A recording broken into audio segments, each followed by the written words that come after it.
Uma alegria estar aqui com vocês, é a primeira vez que eu estou aqui em Divinópolis. Muitos aqui eu conheci no MESESG, né? Que legal a gente se reencontrar. Fico feliz da gente poder ter esse abraço bom, esse olhar bom, nessa hora da manhã, não é?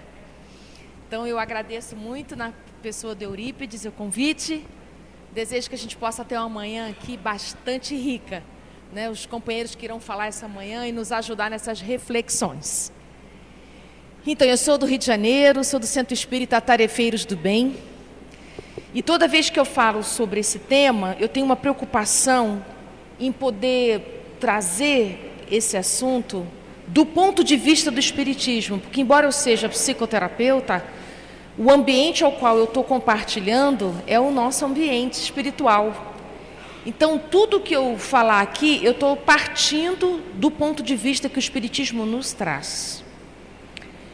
Então, para a gente poder compreender por que é tão importante falar sobre criança interior, eu vou trazer para vocês os autores que falam nisso. Então, eu vou passar um momentinho aqui pequeno para dar um pouco de fundamento, depois eu fico mais à vontade de poder aprofundar o tema com vocês, tá bom? Então, a primeira coisa que eu quero mostrar, deixa eu ver se aqui, é uma página do Emmanuel, do livro Caminho, Verdade e Vida, em que ele vai se utilizar de uma frase de Paulo de Tarso, dizer que aquele que ainda se alimenta de leite não está pronto para as profundidades dos conhecimentos, porque ainda é menino. Então, Paulo de Tarso está falando que o fato da gente ser adulto fisicamente não garante que a nossa alma tenha essa mesma maturidade. A maturidade física não confere obrigatoriamente a maturidade emocional. Então, ele já está dando uma dica lá, na carta aos Hebreus. Então, aquele que ainda se alimenta de leite, a gente precisa oferecer leite. Aquele que já pode comer algo mais sólido, a gente oferece algo mais sólido. Então, a gente pode levar essa metáfora para muitas coisas. Não é? O tipo de trabalho que a gente oferece na casa espírita, o tipo de conhecimento que a gente oferece, como a gente pode olhar para os nossos familiares e perceber que cada filho nosso tem um nível de amadurecimento diferente e o que a gente oferece para cada filho é uma coisa diferente, de acordo com as condições que ele tem de poder receber aquilo. Mas o que eu queria deixar pontuado é que ele vai dizer que a nossa convivência está cheia de crianças, eu coloquei em azul. Estamos cheios de crianças no nosso entorno. E mais à frente, nesse texto, ele vai dizer que toda criança é frágil e ninguém deve condená-la por isso. Então, que há momentos, há instantes na vida da gente em que a nossa parte mais imatura é que vai estar mais presente na nossa experiência. Eu já vou deixar isso um pouco mais claro daqui a pouco. Mais à frente, Emmanuel termina esse texto dizendo que a gente precisa ter bastante tolerância, compaixão, afeto e cuidado por quem está experienciando a vida nesse lugar, como menino. Tá certo? Então, primeiro movimento, né? Também trouxe uma frase de Joana, dizendo para a gente uma coisa muito séria. Todos os indivíduos, ela não deixou nenhuma, ela não disse alguns, muito de nós, ela falou todo mundo. Eu, vocês e todos os habitantes de um mundo de prova e expiação conduzem no seu inconsciente individual a sua criança ferida, magoada, que lhe dificulta a marcha de segurança na busca da paz interior, de saúde e vitória sobre as dificuldades. Então, muito séria essa frase, não é? Nem sempre a gente tem noção disso. Que na nossa experiência cotidiana, as nossas feridas, as nossas mágoas, por mais que a gente esconda, estão presentes de uma maneira em que a gente não se dá conta, de uma maneira distraída, mais do que a gente possa imaginar. Se na questão 459 do Livro dos Espíritos diz que os Espíritos nos influenciam mais do que a gente possa pensar, eu diria também, a nossa criança ferida nos influencia mais do que a gente possa imaginar. Muitas das vezes conduzem a nossa vida por inteiro. Uma pessoa pode passar uma encarnação inteira regida pelas feridas de sua vida. e desencarna sem ter amadurecido o que poderia, se tivesse vindo ao encontro de Divinópolis, por exemplo, não é? Então eu trouxe aqui alguns livros da Joana de Ângeles. Todos os livros dela ela fala, gente, da criança interior, mas eu trouxe 3, mais que ela fala de uma maneira um pouco mais estendida sobre esse assunto. Então, nesse livro, no capítulo 12, Triunfos sobre o Ego, ela vai falar bastante da criança ferida. No livro Amor, Imbatível Amor, no capítulo 4, e no livro Em Busca da Verdade, no capítulo 5. Então, esses 3 foi o que eu recolhi para o nosso encontro de hoje, mas toda a obra dela psicológica, ela vai se referir, tá? Então, só para vocês poderem saber de onde eu parti para poder estar trazendo isso. Não é alguma coisa tirada assim da minha cabeça, e você não precisa ser psicólogo para entender isso, você só precisa estudar. E vocês vão, a partir de hoje, eu penso que a partir de hoje vocês vão ficar mais atentos a isso, a esse assunto. Então, eu fiquei pensando, se eu estivesse no lugar de vocês e vendo esse termo pela primeira vez, eu me perguntaria, mas da onde vem esse termo, né? Então, o autor mais famoso e que a Joana gosta muito dele é o Jung. Se escreve com J, mas a pronúncia é I, tá? Ele usou esse termo da seguinte maneira. Então, ele fala da criança interior como um arquétipo, como tantos outros arquétipos que ele vai utilizar na teoria dele, né? Então, nesse livro, Os Arquétipos e o Inconsciente Coletivo, ele vai se referir à criança interior. E vai dizer que a gente pode ter essa parte de nossa alma iluminada, amadurecida, trabalhada, como a gente pode ter essa parte da nossa alma ferida, magoada, e que a gente precisa cuidar. Outros autores que eu encontrei que falam sobre isso. Alice Miller, no livro O Drama da Criança Bem Dotada. Tem também o John Bradshaw, que é um livro que eu amo, Volta ao Lar. É um livro lindo, uma graça, difícil de achar. Então, é um livro que não está sendo mais publicado, mas se vocês acharem um PDF, vale a pena. É Volta ao Lar, porque ele vai falar de uma maneira muito próxima sobre esse assunto, de uma maneira não teórica, mas uma maneira bem experiencial. Tem também Jeremiah Abrams, no livro O Reencontro da Criança Interior. Então, eu trouxe algumas referências, autores outros que falam disso. Assim como a Joana fala, eles também. Só que a perspectiva da Joana é espiritual, tá? Então, essa é a diferença incrível que vai fazer, né, para a gente não ficar assim tão perdido, né? Então, de onde vem esse termo? Começa com ele, a referência mais antiga que a gente tem. Esses outros autores são contemporâneos, tá? E eu fico perguntando, se eu estivesse no lugar de vocês, eu me perguntaria, tá, já entendi que tem criança ferida, mas aí por que a gente precisa cuidar disso?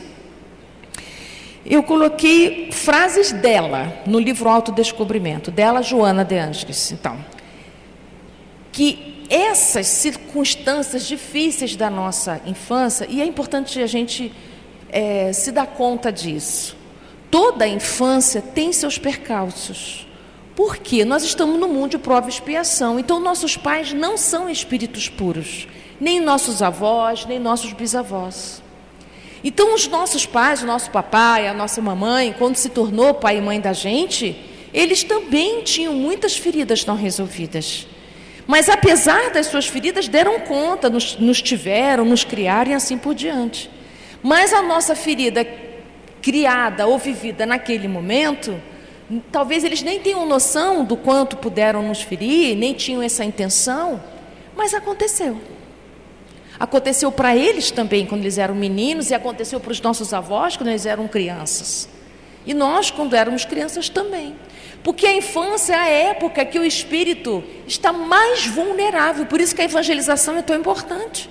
É quando a gente está mais aberto, né? Estamos com a nossa memória esquecida em relação ao passado e estamos abertos, vulneráveis, sensíveis a tudo que o mundo oferecer. As coisas boas e as coisas difíceis. Então, só que acontece o seguinte, muitas daquelas nossas experiências difíceis, segundo a Joana, persistem amargurando o nosso coração por toda a existência. Então, por que a gente precisa curar? Para a gente crescer, mas também para a gente ser mais feliz, para a gente ser mais leve. Porque pessoas que ficam sangrando a vida toda se tornam pessoas pesadas, doloridas e adoecidas. Então, a gente pode melhorar esse nosso estado íntimo cuidando desse lugar tão vulnerável. Continua ela. Enquanto a gente não se dedica a cuidar disso, essa inquietação infantil ressalta, olha só o que ela diz, em todos os seus atos, apresentando-se a cada vez sob disfarce diferente. Por isso que não é tão simples a gente identificar que quem está mandando na sua vida é uma criança tirânica, que quer justiça, que quer reparação. Então, às vezes, a gente toma como característica pessoal resultados de uma história que a gente ainda não resolveu. Então, não é característica sua ser procrastinador. Procrastinação não é uma característica espiritual. É um comportamento de defesa. Não, mas eu sou preguiçoso. Não, preguiça também não é uma qualidade espiritual, não é uma característica do espírito. Preguiça também é uma defesa. De onde vêm essas defesas todas? Disso que ela está contando aqui. Já já a gente vai diferenciar. Ferida é uma coisa, defesa é outra. Continua ela. A nossa felicidade, o nosso equilíbrio e a nossa realização merece todo investimento e esforço pessoal. Então, que bonito ela dizendo, olha, você merece ter uma vida melhor. Por que você está aí repetindo padrões de comportamento que te deixa mais cronificado? Porque é isso, né, gente? Ferida que a gente não cura, cronifica. Lugares que estão machucados, se a gente não trata, esses machucados se tornam mais graves e mais profundos. Então, a gente vai desencarnar assim? Acho que a gente pode ter uma encarnação mais leve. É isso que a Joana de Ângeles está propondo. Você pode ter uma vida mais leve. Você não precisa ser tão pesado assim. Que tal você começar a fazer esse processo de olhar para o seu coração, né? Para a sua história. Então, é muito importante a gente saber a diferença entre feridas e defesas. Uma coisa é onde a gente se machucou, a outra coisa foi o jeito que eu arranjei de lidar com essa dor, né? Vamos imaginar que eu machuquei a minha perna, então eu começo a mancar, eu sobrecarrego a outra perna que estava saudável e ela fica adoecida também, mas ela fica sobrecarregada. Então a defesa é o jeito que eu arranjei, é a maneira como eu lido com o que me aconteceu. A mesma coisa a gente pode diferenciar dor e sofrimento, né? Dor é aquilo que nos acontece. Está para todos nós as dores. Mas o sofrimento é como eu lido com aquela dor. Quando a gente fala de arrastamento das más paixões, é isso. Você pode se deixar arrastar por isso e intensificar seu sofrimento, porque você ainda não aceitou isso que te aconteceu. Mas uma outra coisa, eu posso, diante dessa dor que me aconteceu lá na minha infância, me sentir muito abandonado, me sentir muito sozinho, seja lá a dor que você sentiu, mas você não precisa viver sofrendo por causa disso a sua vida toda. Então, essas defesas que você criou para sobreviver aos tempos difíceis, você agora pode olhar para elas de uma maneira diferente e começar um processo de libertação interior. Isso não é rápido, mas é muito eficaz, tá? Se você começar. Então, eu trouxe alguns exemplos aqui de defesas conhecidas.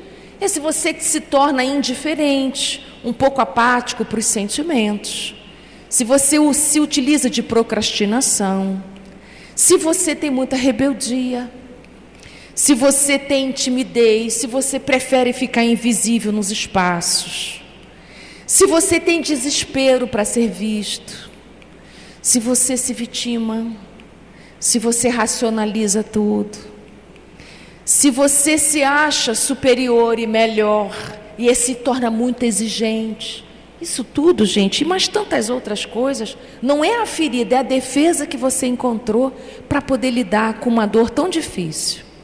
Só que tem uma coisa muito interessante, essa dor te aconteceu, você era menor.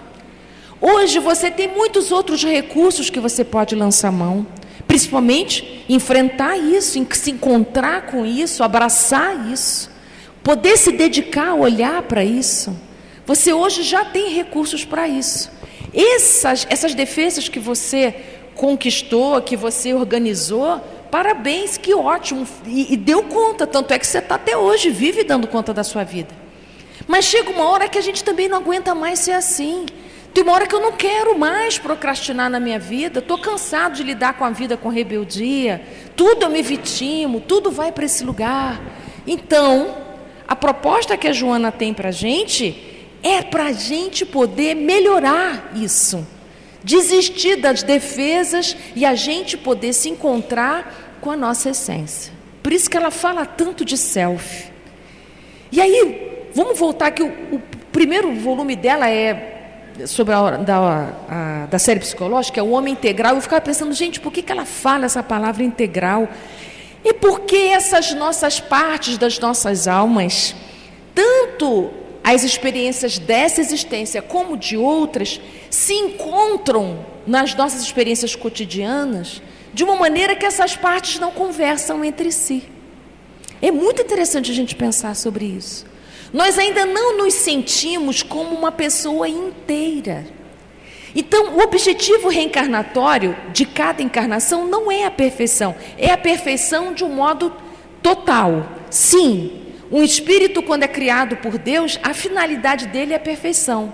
Mas para a gente alcançar essa perfeição, a gente precisa conquistar a inteireza em cada encarnação.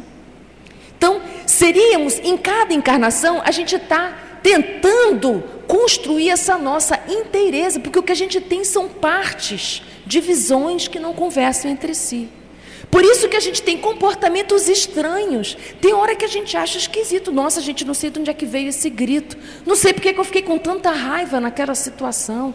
Então você vai perceber que nós temos comportamentos desproporcionais aos acontecimentos. Essa desproporção, quem está falando, quem está se expressando, é essa sua parte ferida, pedindo passagem, pedindo que você olhe para isso. Então, desconfie dessas intensidades. Tem pessoas que falam para mim assim, não, porque eu sou uma pessoa muito intensa. Eu falei assim, intensidade não é característica espiritual, não. Essa coisa de você achar que você é muito intenso, é uma necessidade. Você está precisando muito que a sua vontade, tudo aquilo que você precisa ser visto. Então a intensidade é um jeito que você encontrou de alguém perceber seu sofrimento, o que você está querendo. Você pode encontrar outras maneiras de expressar o que você precisa, que não precisa dessa intensidade toda, que te deixa desencaixado, que te deixa meio fora do ponto, que te deixa com pouco pertencimento. Então, quando você fica afirmando, eu sou deprimido, eu sou racional, eu sou intenso, quando a gente vai afirmando essas características como se fosse algo essencial, nós estamos desconectados de quem realmente a gente é. Tomar as nossas defesas como característica é a gente se aprisionar, é colocar etiquetas que nos deixam presos naquele comportamento. Quando, na verdade, nós somos espíritos dirigidos por um processo tão incrível de evolução, que tudo isso é passageiro, gente. Então eu preciso poder olhar para mim e ver assim, eu tenho partes em mim que não conversam entre si, principalmente as partes ambivalentes, em que eu estou diante de uma circunstância e eu percebo dentro de mim sentimentos antagônicos. Como é difícil eu escolher um comportamento adequado a uma circunstância, se dentro de mim eu estou com sentimentos opostos. Então, quando a gente começa a estudar a criança interior, a gente vai entendendo o seguinte, que quando a gente é pequeno, tão vulnerável, tão frágil, tão aberto, nesse momento, a gente ainda não tem clareza de quem a gente é. Não temos clareza das nossas necessidades. A gente precisa que um adulto providencie dá conta das nossas necessidades. Então nós ficamos à mercê dos adultos, sim. E nesse momento é assim mesmo. Só que esses adultos que estão provendo as nossas necessidades, não necessariamente eles têm condições de prover. A nossa necessidade de atenção, a nossa necessidade de proteção, a nossa necessidade de afeto exclusivo, a nossa necessidade de orientação. Então eu coloquei aqui algumas necessidades próprias de quando somos pequenos. Nós temos muita necessidade disso tudo. De segurança, de proteção, de sermos aceitos como a gente é, da gente ter um afeto dirigido para nós, não para todo mundo, mas para mim. Eu preciso do olhar da mamãe para mim, do papai para mim. Por isso que é tão difícil quando nasce irmão, não é? Precisamos de orientação, de guiança. E precisamos também de algum tipo de controle, nos ajudar a regular as nossas emoções, né? Então essas são algumas, tem outras, mas essas são as mais importantes que eu acho. Porque se a gente chega na idade adulta, ainda precisando disso, de fora, isso é um problema para nós. Porque quando somos crianças e precisamos disso, vindo de fora, está tudo certo. Mas quando essas necessidades não são atendidas, quando eu sou pequeno, eu vou para a vida adulta precisando disso ainda. E não providencio isso para mim. Então eu vou criando relações, estabelecendo vínculos, esperando que esses meus vínculos me deem o que me faltou. Então eu saio, por exemplo, com uma sensação de que eu não fui protegida na minha infância e vou casar com uma pessoa que me ofereça essa proteção. Isso é bom? Até a página 1 é. Na página 2 já não fica bom. Porque eu vou criando dependências emocionais. Então, essas necessidades da sua infância, que não foram atendidas lá, e você delega isso ainda para alguém do lado de fora, é você permanecer menino, precisando de leite, como diz Paulo de Tarso. Então, a mensagem que você dá para quem você se relaciona é: vocês precisam atender isso meu. E quando não atende, vem uma raiva. Eu bato o pé, eu grito, eu choro, eu fico doente, fico vitimado, fico todas aquelas defesas, procrastino, rebeldia vem. E aí o outro vê assim: nossa, o que deu em você? O que aconteceu? E quem está experimentando isso e não sabe que está vindo aqui uma criança hipercarente, pedindo isso, começa a achar assim: como é que você não sabe que tem que me dar isso? Porque essas necessidades a gente orgulhosamente não pede, porque criança simplesmente necessita e a gente dá. E se formos para a vida adulta assim, continuamos assim. Queremos que nos deem tudo isso sem a gente pedir, porque se pedir não vale, né? Não tem graça. Então o trabalho da criança interior é: espera aí, eu tenho essas necessidades, eu já posso prover, porque agora o adulto sou eu. Então, estão entendendo partes que se conversam entre si? Então, o meu adulto, o adulto que eu já sou, pode conversar com a minha criança interior.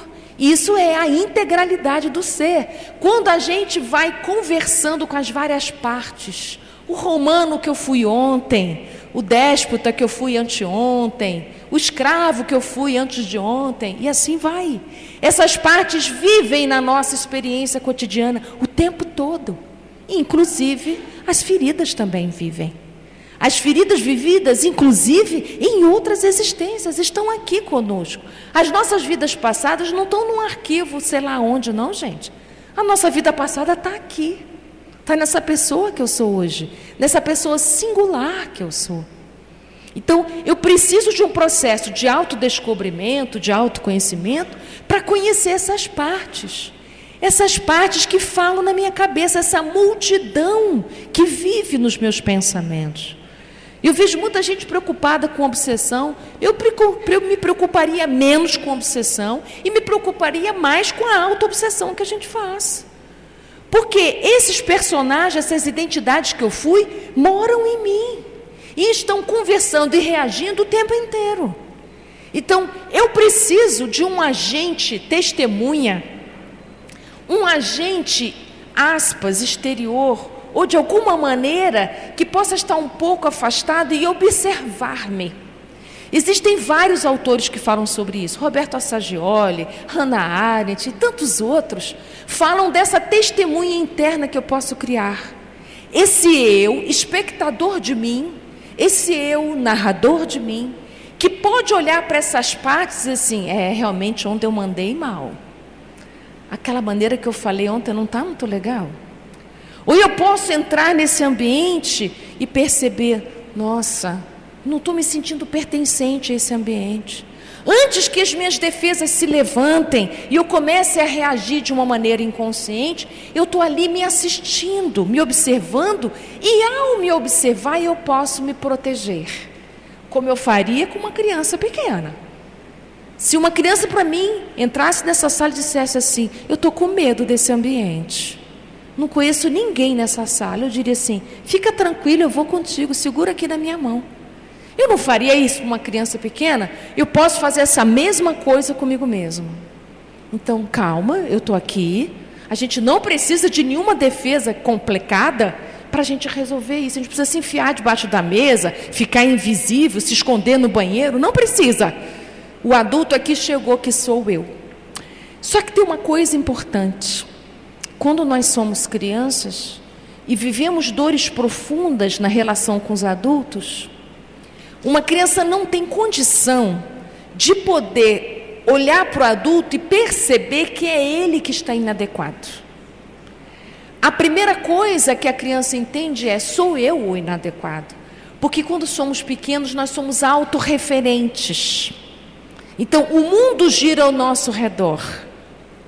Se a gente acha que o mundo gira ao nosso redor, todas as reações difíceis, todos os comportamentos difíceis do mundo, eu atribuo a mim. Então nós, muito pequenininhos, tiramos conclusões a nosso respeito que não são muito bons. Papai e mamãe se separaram por minha causa, mamãe está brava por minha causa, papai perdeu o emprego por minha causa, e assim vai. Papai não voltou nunca mais porque eu não sou interessante. Papai casou com outra família, tem outros filhos que são mais legais do que eu. E vamos tirando conclusões de pouca estima sobre nós. E vamos também desconfiando dos adultos. Porque a gente vai percebendo que os adultos falam, mas não fazem. Então, olha que lugar difícil que a gente vai ficando. Não temos uma boa opinião sobre nós e também desconfiamos de quem cuida de nós. Nós criamos então uma representação de si, que é: eu crio, mas isso é uma coisa pensada, não. Eu crio aqui uma pessoa bem legal que todo mundo vai gostar. Então eu começo a me comportar como todo mundo diz que é legal. Ah, fulano é tão bonzinho, olha como é que ela é meiguinha. Essa informação de que é legal ser meiguinha, eu passo a ser meiguinha todo dia. Mas olha, tão obediente esse menino, eu adoro como ele é obediente. Aí vê a alegria da mãe, pronto, eu me torno obediente. Porque eu ainda não tenho clareza de quem eu sou, mas eu vou me tornando o que esperam de mim. Então, essa desconexão que acontece comigo, eu me afasto do meu centro, eu me afasto da minha essência e me torno aquilo que o meu ambiente espera que eu seja. E tem muitas teorias explicando isso, tá? Não vou entrar por aí, a criação das máscaras e seja lá o que for. Mas o importante é você entender isso. Então, esse afastamento de mim, e eu crio aqui um personagem, um modo de ser que ganha afeto, que ganha reconhecimento, que ganha pertencimento, que é uma necessidade imensa que a gente tem, eu me acostumo com ele e vou sendo ele o resto da vida. E vou me exigindo perfeição nesse lugar. Morro de medo de um dia esse personagem que eu criei não conseguir sustentar. Então eu não tenho muita segurança, porque não sou eu, é uma face, é uma representação de mim, mas sou eu também, tá? Então essa distância que acontece de mim para comigo, essa desconexão, é o que todos os autores falam que a gente precisa voltar para casa, reconectar-se consigo mesmo, reconexão com sua criança interior, porque essa parte da nossa alma é a nossa parte mais espontânea, mais verdadeira, mais próxima de quem a gente, enquanto espírito, é. Então, veja, o processo reencarnatório seria, então, a gente ir descobrindo essas representações e a gente ir se desfazendo dessas representações e podendo confiar em quem de verdade a gente se sente sendo. Quantas vezes a gente diz sim querendo dizer não? Quantas vezes dizemos não querendo dizer sim? Essa esse comportamento é essa desconexão entre essa parte minha mais profunda e essas representações que eu criei. Vocês podem, e vocês vão ver muito nome para isso, mestre interior, sábio interior, tudo isso é esse lugar mais essencial, aonde a gente quer voltar para casa. No livro Em Busca da Verdade, a Joana vai fazer uma metáfora usando a parábola do filho pródigo. Ela vai dizer o seguinte, o capítulo chama-se Caindo em Si. Então ela vai dizer o seguinte, essa fuga de si mesmo que a gente faz, buscando os prazeres do mundo, os valores do mundo, é o que a gente faz em muitas reencarnações. Só que isso não se dá indefinidamente, porque a lei do progresso não deixa. Senão nós iríamos para fora de nós mesmos indefinidamente. Mas a lei do progresso não permite isso. Chega um momento em que nós sentimos internamente essa força viva que Kardec diz que a lei do progresso é, em que a gente sente vontade de ser melhor. Esse momento é o caindo em si. E aí a Joana vai dizer, aí então, quando esse filho pródigo se conecta com essa dispersão de sua alma, isso é cair em si, não é ainda estar em casa. Cair em si é perceber o quanto longe de mim eu estou, o quanto longe da casa do Pai eu estou, ou seja, o quanto longe das leis divinas eu estou, que é a minha essência. Por isso que a gente pode dizer Deus interno, Cristo interno, Buda interno, você pode dar o nome que você quiser. Esse lugar interno, esse ponto nosso de essência divina, nós sempre poderemos voltar para esse lugar, porque ele nos é intrínseco. Então, quando o filho pródigo começa o processo de voltar para casa, é o nosso processo de amadurecimento. Então, tem uma época da vida da gente que a gente se distancia de si, tanto que a gente começa a sentir saudade de si, tanto a ponto de dizer assim, eu já não sei mais quem eu sou. Eu me anestesiei tanto de mim, que eu já não sei mais o que eu quero. É muito comum eu perguntar para as pessoas, mas o que você está sentindo? Não sei. Mas o que você quer fazer da sua vida? Não sei. Mas qual a sua necessidade agora? Também não sei. Como não sabe se a vida é sua e eu estou perguntando sobre você? Porque eu estou longe de mim. Eu estou tão longe que eu sei o que as pessoas querem que eu saiba, que eu me alimento do que as pessoas querem que eu me alimente, que a minha vida tem o destino que querem que minha vida seja. Quantos jovens eu já acompanhei em processo de Enem que escolhem aquilo que o pai queria ser, se tornam dentistas, médicos, advogados, que o pai queria ser advogado, a mãe queria ser médica. A gente quer dar conta dos sonhos dos nossos pais. A gente não tem ideia do que a gente faz por amor aos nossos pais. Uma criança é capaz de morrer por amor aos seus pais. Então a gente deixa de ser si mesmo por amor. Claro que é um amor cego, claro que é um amor infantil, mas é assim que nós somos. Mas os nossos pais, precários que são, se sentem amados assim. Quantas vezes as crianças querem salvar seu pai e sua mãe? Inúmeras. E quantos adultos ainda não deram conta da sua existência, dando conta do sofrimento do seu pai e da sua mãe? Ainda não entendeu o lugar onde Deus o colocou. Nós não viemos para resolver a vida dos nossos pais. A gente veio para resolver a nossa. Porque se a gente continuar resolvendo a vida dos nossos pais, nós vamos querer que os nossos filhos deem conta da nossa vida. Como é que a gente vai progredir assim, gente?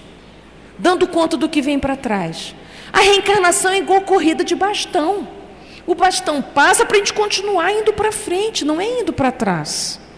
Uma corrente de água numa nascente não fica voltando, não. Quem volta é o salmão. Mas a água vai para frente. Então a gente precisa poder se desfazer desse desespero de resolver a vida do pai e da mãe, e a gente se imbuir da responsabilidade de resolver a nossa existência. Então, às vezes, alguém que está na criança ferida, fica assim, mas é para eu largar meu pai e minha mãe? Eu não usei a palavra largar. Não é abandonar. É a gente deixar com eles o que é deles. São grandes, vieram antes. Agora é sua vez de você cuidar de sua vida. Então, quando a gente vai entendendo isso, qual é o meu lugar, qual é o lugar da minha mãe, qual é o lugar do meu pai, qual é o lugar dos meus filhos, eu então vou entendendo que essa hierarquia é fundamental. A minha criança interior vai querer resolver. Toda criança quer saber: mãe, onde é que você vai? Onde é que você estava? Com quem que você estava fazendo? Não é? E a gente, como adulto, precisa dizer: você fica no seu lugar, meu filho. Isso aqui pode deixar que eu resolvo. Então, essa desconexão que aconteceu com a gente, e aconteceu para todos nós, por causa das feridas, tem uma segunda consequência. Se nós desconfiamos daqueles adultos, quando a gente se torna adulto, a gente também desconfia de quem? De nós. Então, por isso, nós temos muitas dúvidas para tomar decisão. Eu tomo decisão e... será que é bom mesmo? Será que é isso mesmo? Eu acho que eu vou jogar um tarô. Eu acho que eu vou para um médium para descobrir. Será que é esse mesmo o meu caminho? Por que que eu duvido de mim? Porque eu duvido dos adultos. Eu, me tornando adulto, também duvido de mim. Então, vamos ter que fazer um trabalho de autoconhecimento para a gente localizar esses lugares feridos e podermos oferecer para esses lugares tudo isso aí. Segurança. Se foi segurança que te faltou, agora você pode oferecer segurança. Foi proteção que te faltou, ofereça agora a proteção. E aí você vai oferecendo para você aquilo que você estiver precisando naquele momento. Significa dizer com isso, gente, que nós vamos cuidar de nossa essência a encarnação todinha. Certa vez me perguntaram assim: tem um dia que essa criança fica curada não, gente? Quando você estiver nos mundos celestes, talvez. Por quê? Porque a gente precisa curar lugares muito antigos. Muito mesmo. Então, a gente vai curando por camadas o que é possível. Nem tudo é possível para nós. Nós vamos curar aquilo que a gente conseguir perceber. E vocês vão perceber que a gente não tem condição de perceber tudo ao mesmo tempo. Lembrar de todas as feridas, não é assim. Nós vamos paulatinamente cuidando disso. Mas o primeiro passo é você identificar que quem está decidindo sua vida naquele momento não é a sua parte mais madura. Não é a sua parte adulta que está tomando essa decisão. Quem está tomando essa decisão é a sua parte mais frágil, magoada, ferida e ressentida, e ela tem reações, que é diferente da gente ter ações. Então, a nossa criança, é claro, ela clama por justiça, ela reage. Então, esteja atento aos seus modos de reagir que são tão costumeiros. É muito comum você ficar mudo sem falar. É muito comum você tacar coisas na parede quando você está muito bravo. É muito comum você gritar. É muito comum você se isolar. É muito comum você procrastinar. Esse é muito comum. Isso é um comportamento que você vai precisar cuidar. E você vai voltando para trás na sua memória. É muito bom você fazer isso junto com alguém, um amigo, um terapeuta, alguém que possa te acompanhar nessa viagem de volta para as suas memórias. Você poder ver como isso se repetiu, quantas vezes na sua vida. E você começar a perceber assim, essa defesa estava me protegendo de quê? Não é para você virar juiz de si, é uma visita, não é um julgamento. É uma visita para você, quando retornar a esses lugares, você oferecer para si o acolhimento que te faltou. Desse modo, gente, é aquele velho jargão, né? Você vai se tornando mãe de si mesmo, pai de si mesmo, cuidador de si mesmo. A gente gosta tanto de cuidar dos outros, que beleza. Mas agora está na hora de você cuidar de você. Isso não é egoísmo, pelo contrário. É a melhor declaração de amor que a gente pode ter por alguém, é a gente cuidar da gente, para oferecer uma pessoa melhor para o outro. Uma pessoa que sangra o tempo inteiro, será que nós somos boas companhias assim? Em que a gente derrama para os outros as nossas angústias, as nossas infelicidades o tempo todo? Então, está na hora da gente cuidar da nossa criança, do nosso menino, da nossa menina. Ele pede passagem. Então, toda vez que alguma coisa acontece diferente, cada vez que alguma coisa não está no lugar, tenha clareza, uma reação vem. Olha para essa reação. Seja testemunha de si, observador de si. E ainda tem mais uma coisa maravilhosa. Quando a gente pode se observar, quando a gente faz esse duplo, quem ensinou para a gente isso foi Platão. Ele diz que a gente pode fazer um 2 em 1. Quando a gente faz isso, e é o pensamento que nos oferece essa possibilidade, quando a gente faz esse afastamento de si, pode se ver, nesse momento em que você se afasta de si e percebe, nossa, como eu estava carente nesse dia, nossa, como eu estava frágil há 5 minutos atrás, eu vou dar uma cuidada aqui de mim.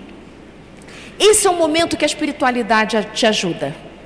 Porque a gente muito grudado na raiva, muito grudado no desespero, nós não abrimos espaço para a espiritualidade nos intuir, nos acolher, nos apoiar.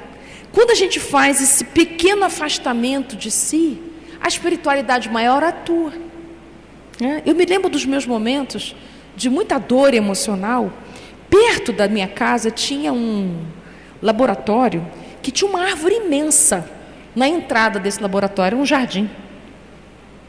Eu muitas vezes me sentei naquela árvore com as costas no tronco da árvore. E quando eu sentava e deixava minhas costas no tronco da árvore, eu olhava para cima e via aquela imensidão. Era uma árvore muito alta. Eu olhava a imensidão da árvore e o céu que estava acima da árvore. E eu tinha uma sensação assim, eu entrego o meu problema aqui para ela. Então, aquele estado de ser pequena diante de algo maior do que eu, me dava repouso. Então, nesse lugar em que a gente pode ser pequeno diante da natureza, diante de Deus, em que nós podemos ser frágeis, não precisa você sustentar a fortaleza, em que você pode descansar o seu coração, isso é um bom lugar para a sua criança se sentir protegida. Escolha lugares grandes para você entregar o que é grande para você, porque você vai redimensionar a sua angústia. Olha para uma montanha enorme, olha para a profundeza do mar, olha para o horizonte, olha para o tamanho das nuvens. Você vai entender que existem coisas muito maiores do que isso que você está passando. Não é para minimizar o que você sente, é para você dar um bom lugar para o que você sente. Então, para poder... Nossa, já são 9h20. Para poder fundamentar esse pedacinho, eu trouxe um videozinho para vocês de um filme que eu gostei muito, chamado Duas Vidas. É um filme da Disney, mas ele é um filme para adultos, maravilhoso. Eu vou passar só um pequeno trecho. É um homem que vai fazer 40 anos de idade, e ele passa a ver na casa dele uma criança de 8. Ele acha que ele está ficando maluco, ele vai ao médico, psiquiatra. E ele é um cara ranzinza, mal-humorado, que não chora, que não tem sentimentos, indiferente, que é uma defesa, né? Ele tem um tique no olho, que não passa. Ele não casou, ele não teve filhos, ele não tem cachorro. Ele tem uma vida seca. Ele só trabalha. Ele tinha muitas feridas da infância. Tinha sofrido muito bullying na infância. Mas tinha uma ferida grande, que é a ferida que eu vou mostrar para vocês aqui, não vou contar. Mas ele tinha esquecido dessa ferida completamente. Ele só lembrava de uma, que era o bullying. Então ele passa um tempo com essa criança de 8 anos, primeiro sem entender quem é essa criança. Depois ele entende que essa criança é ele. É ele aos 8 anos. Depois de muitas conversações com essa criança de 8 anos, ele chega à conclusão que essa criança tem uma mágoa muito grande pelo bullying que sofreu na escola. Ele era gordinho, era chamado de gordinho, os colegas da escola tiravam muita onda com ele. Então ele ensina para essa criança de 8 anos como resolver esse problema. Então ele pega um carro que leva ele no tempo, volta aos 8 anos de idade, para essa criança enfrentar essa dor, esse bullying e resolver. Ninguém vê ele de 40 anos, tá? Só a criança de 8 é que vê. Então, ele fica, digamos assim, invisível naquele espaço. É uma metáfora. Nós podemos voltar à nossa infância, conversar com a nossa infância, conversar com os nossos 8 anos, com os nossos 10 anos, exatamente como ele faz no filme. Então, esse filme foi uma maneira didática que eu vi, para a gente poder compreender como é que é o diálogo com a nossa criança. Então, pode fechar. Mas depois vocês podem ir no YouTube procurar. Então, o que esse filme ensina para a gente? que quando a gente faz esse caminho de volta para casa, nós vamos lembrar de coisas que a gente havia esquecido. E nós precisamos dialogar com essas memórias. Lembra ele dizendo para o pequeno assim: a mamãe vai morrer, é por minha causa, porque é isso que a gente sente. Ele diz: não é culpa sua. O papai gritou com você porque ele estava nervoso. São coisas que ninguém explica para a gente. Por que está acontecendo isso? A criança só tira uma conclusão: é por minha causa. E quanto mais a gente achou que foi nossa conclusão, a gente vai perdendo a estima por si mesmo. Então, quando a gente volta essas memórias e a gente vai dizendo para nós: não foi culpa minha, isso é porque meu pai e minha mãe não estavam bem, essa questão é deles, não é minha. E a gente vai separando, vai conversando com a nossa criança e podendo dar para ela outras perspectivas do que aconteceu, a gente vai ficando mais leve. É esse diálogo com a nossa criança interior, oferecendo proteção, oferecendo segurança, acolhimento, que cura as nossas almas. Então, eu desejo de coração que vocês possam fazer essas viagens. Uma verdadeira prece, questão 660 do Livro dos Espíritos, é aquela que promove autoconhecimento. E quem quiser, no meu livro também, no Palavras para a Alma, eu tenho um capítulo sobre criança ferida, que também pode ajudar nessa compreensão, tá bom? Queridos, foi um prazer estar com vocês aqui.